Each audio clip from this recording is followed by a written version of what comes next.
Yeah, for sure. Yeah, good beer so far. Once this COVID thing is gone, we should hit more breweries for sure. So what game do we want to start with? We got obviously Michigan debacle. We could talk about the Lions debacle, short or S show, and Michigan State. I think we should start with the worst. Let's start with Michigan State. You good with that? Let's do it. I thought Michigan State was the worst.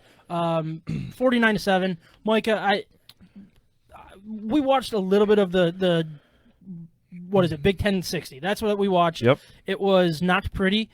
49-7 kind of speaks for itself. Is that what the final score was? Was it 49-7? Yeah, or was it 49-7. Holy smokes to Iowa. Tell us a little bit, like, some of the stats that stood out to you for what we saw. I feel like this is just one of these games that there's not a whole lot of good. There's not a lot to break down. Oh, it was 49-7. Exactly. And I feel like that's going to be the story for Michigan State in this season. They already beat Michigan. That is done. They did their job for the season, I feel like. And nobody expects them to do much more. And it's just going to be when they do, that's worth talking about. When they don't, what can you talk about?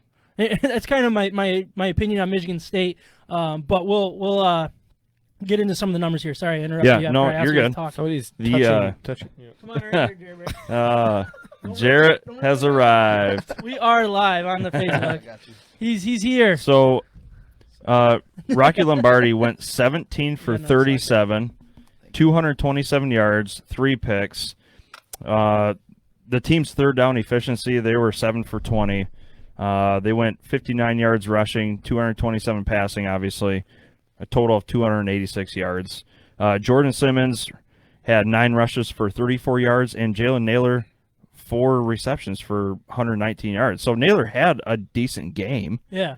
Which, I mean, I was really curious to how. I think your mic is on. You just try to talk. Can you talk? Yeah, you good? Yeah. All right, thank you. Wow, he's here and his voice is Let's go, working. baby. I already introduced your beer. Sorry, let Mike talk. For the audience there. mind But me. you're grading it. He just sat down and he's already talking. Yeah.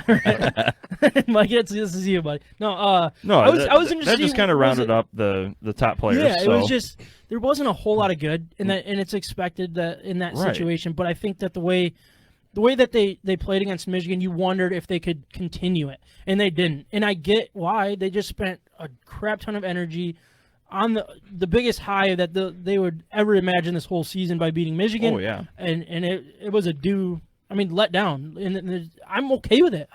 Even if I was a Spartan fan, I would not give a crap to get smoked by that because of what you did the week before, in my opinion. I'd be curious of what State fans think, but yeah, I mean they're riding the high from beating their rival, their biggest rival, arguably. But then they go in and your hopes are high, and then you get absolutely just washed across the floor. And I mean, I guess what's the feeling? I kind of expected that, but I don't think no one expected that because Iowa hasn't been looking good either this year. Yeah, they haven't been looking like Iowa has been throwing away their games though. They've played better than their record showed. Yeah, I would agree. And with I think that. there's a difference in the type of losses that Iowa's had compared to some of these other ones in the state of Michigan that are going on. Yeah, something that I thought was interesting. I was interested to see if is it Ricky White? Ricky White, man, the guy that absolutely destroyed Michigan. How would he bounce back from that? And he got completely shut down. 1 catch for 13 yards. What in the world? Yeah, that against Michigan, and then against Rutgers, their breakout star was Jaden Reed, right? Yeah. So he had a massive game 1. Ricky White comes out of nowhere and just destroys Michigan game 2, and now nobody really showed up. Jalen Naylor had over 100 yards receiving, but you really didn't see that. Those other contributors, you'd like to see more than just one player step up. I think it says more about Rocky Lombardi and just the inconsistency with him. Yeah, he was really bad. He was well below 50% passing, 3 interceptions. That's really what we thought he was going into this year. This is what we expected to see out of him. Maybe the Michigan game was a fluke. There's a lot of other factors that play. This shows how kind of bad Michigan is played. Yeah. And it also shows that, maybe the teams Iowa has played up until this point have also been better than what we're giving them credit for. Yeah, Jared, what did you think about Michigan State's game against Iowa? Yeah, I think what we see now for this season at least is it's turnovers it's the turnovers. Game manager, you hate to hear that word, but Lombardi has to be a game manager. Don't make the stupid play. If you don't, I think they have a shot. The score is, I think was it you that predicted as well? Like, I thought State would have a letdown week. I really did. Yeah, I thought huge loss. high was on Michigan. You know, you beat them, but I think at this point, that's all you notice is you limit the turnovers. 49-7. I think that score would be much different minus those turnovers. Like, it sounds like that's a blowout regardless of the turnovers, but you look at Iowa's stats. I mean, the quarterback didn't do 167 yards passing. He was almost 50% completion he did percentage. not have a like, great not game. great. They ran the ball kind of all over State a little bit, but like, I think if you limit those turnovers, you get some punts, you get more of a field position battle. It's going to be a little bit low scoring, but I mean, State's still going to lose that game, but it's not as bad. But like, and I don't even think Iowa's that bad. The Big Ten is so wonky. I don't know if you guys talked about this already. Sorry, I just jumped in. We just got into this. We talked about everything. But like, Iowa's We said that 0-2. Yeah, we talked about we were literally at the end. Yeah. I'm going to rate this beer. Beer At this. But you know, Iowa, they're 0-2. They played Northwestern and Purdue. Well, yeah, Purdue. And you're sitting here like, all right, not even great games. Both of them are 2-0 or 3-0. Now one of them, all right? Like, Northwestern's, they might be the better teams in the Big Ten, honestly. And then you look at the other. I mean, so Iowa was predicted to be the favorite. I think this is, again, it was a letdown game. You know, Lombardi minus those turnovers, I think it's decent game. I think it's going to be closer. But overall, it kind of is exactly how I thought it was going to go. I do want to really point was. one thing out is Peyton Thorne was the quarterback who came in just at the very end, right? Yeah, yep. So that has nothing to do with injury at this point. He was injured, and people were talking about how he probably should have been pulled due to injury at some point, but they kept him in. Okay. Now, I don't know. I'm curious of what kind of leash he's going to have going into this game against Indiana, because if he has a couple interceptions, like, that's becoming the trend. Then all of a sudden, the Michigan game is the outlier. Yep. And I think that's really what you want to learn here as from a Michigan State perspective is, what team are we? Are we the team that can go out and beat a much more talented Michigan team? I think less than what we thought going into that game, but they still are way more talented and should be head and shoulders above you. Like, can they play up to that level week in and week out, or are they going to be manhandled by the rest of the Big Ten? I'm really curious of that, and it starts with a quarterback, and really from across the board, like, what else do they have in them after that big game? Well, they played their against Michigan? cards. They played their cards. We see a little bit of their we know their depth chart at this point. Peyton Thorne will be the next guy in. Oh yeah, So that's a good something point. something goes, if something happens or they're playing so badly week after week, he's going to be the guy that you see in there next. Yeah. The biggest surprise for me is how they were completely manhandled on the offensive line, defensive line. Mm-hmm. And that was the complete opposite of what we saw against Michigan. They were so physical against Michigan. That also shows how young college players and athletes can step it up when they've got the energy going, because it's a rivalry week. Yeah. So the saying in football is every given Sunday, but really it's like with when you're bringing in young college students, it's really any given Saturday, because you never know what they went through that full week of classes, right, and what kind of parties they were hitting and all that good stuff. Unless it's Michigan, Ohio State, and then we know. Yeah, then we know. Yeah, we know No, it's 70-point game. Walking in. But let's touch a couple more things on that. I did see that they had the punt return for a touchdown, and also I think it was a pick six at one point, or was it maybe a fumble recovery?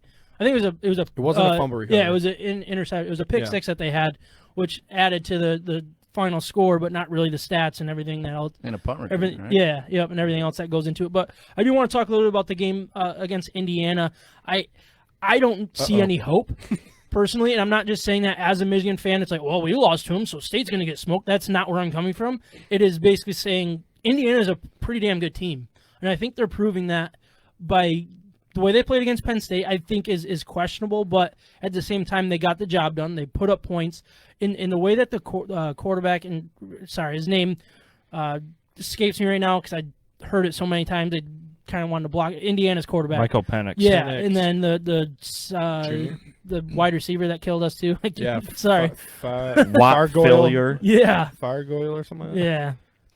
Fargoyle, right? Something like that. I think that was you the tight nailed end. Fargoyle. Okay, good. Whatever. Write it down, Those guys, I feel like, can go out there and dominate a game. I don't see Michigan Definitely State. watch I it don't. live. Look, Michigan State's not going to win this game, and right, 100%, right, Ryan? 100%. 100% Michigan State's not going to win tonight. So Well, now how there's did a we chance. How did we not bring that up last week? I was hoping people Yeah. forgot. We were Okay. pretty. We were wrong. We were very wrong. Well, we admitted to that, but Yeah. but anyways, I mean, I think the biggest question going into this game is how long will Rocky Lombardi's leash be? If he has a couple bad drives to start the game, you're down 14. Do you pull the plug, Jared? I'm curious to see where you think about Michigan State's quarterback and how quick do you pull the trigger, or do you just say, hey, this is your team. This is going to be your team next year as well. We're going to trust you no matter what. I guess I could see it going either way, but I'm more of a Spartan fan. And I'm going to be different. I love this matchup for State. I really do. I honestly don't think – I think Indiana's good, but when I look at their schedule, they beat Penn State. Everybody went nuts. Like, Indiana had a lot of hype going into the season saying, all right, like, this is the team that they could – Penn State's not good. They're not good this year. No, they have they're not been 0-3. good. No. So, and you notice that the next game they won by 16 not against bad. Rutgers. Rutgers is bad. Yeah. Bad. Michigan. I think any quarterback's looking like they're going to torch Michigan if they just play it smart and just throw deep balls the whole game, right? I don't know. I think Indiana's good. I honestly still think State is good. If State can play another game like Michigan where they limit the turnovers, no turnovers, just have a solid, decent game, I think this is going to be close. The spread is only like 6 or 7. I think it's 8. The experts kind of see like even 8 like that. A 3-0 Indiana that's beaten like Similar numbers like Trask and Patterson had, but Oh, let's not. No. here. Let's You not want to get get into into that. that? Can we make that a please. conversation? No. Let's not do that. No, Let's talk about Kyle Trask. Shut No, up, I'm just shut kidding. up, Micah. Micah, you are done. But anyways, I'm not saying Michigan State's going to win, but I don't think this is a game where you're going to say pull Rocky Lombardi. I think Lombardi does have a bounce back game where it's not going to be like a 4 touchdowns, 350. It's not going to be like Michigan where you're like, oh my gosh, like this is what we were waiting for. No, limit the turnovers. I think State can win this one. I really do think they can win this one. Freifogel, but Freifogel. Right. Thank you. That was Yeah. the wide receiver. that was Yeah, he actually tore it way up. closer than you guys give me that was- credit for. Wait, I need to go back and listen though, because you might be wrong. I was like gargoyle, just Yeah, you with said an F, gargoyle like at some point. fargoyle. But I think, Freifogel. if Lombardi does struggle off the bat, and it's getting rough, if he throws like 2 picks in the first half, I think you are getting to that point. That's good. That's good for the air. Yeah. He's wrapping it up. Oh, you're Let's wrapping it up. move Oh, on, sorry, guys. that's a wrap up noise. We're done with Michigan State. Okay, sorry, but I do think that you might want to make the move at half. It's time, but I don't see this as the. You don't game see it that as you that do game that I think happens? State can pull this off. All right.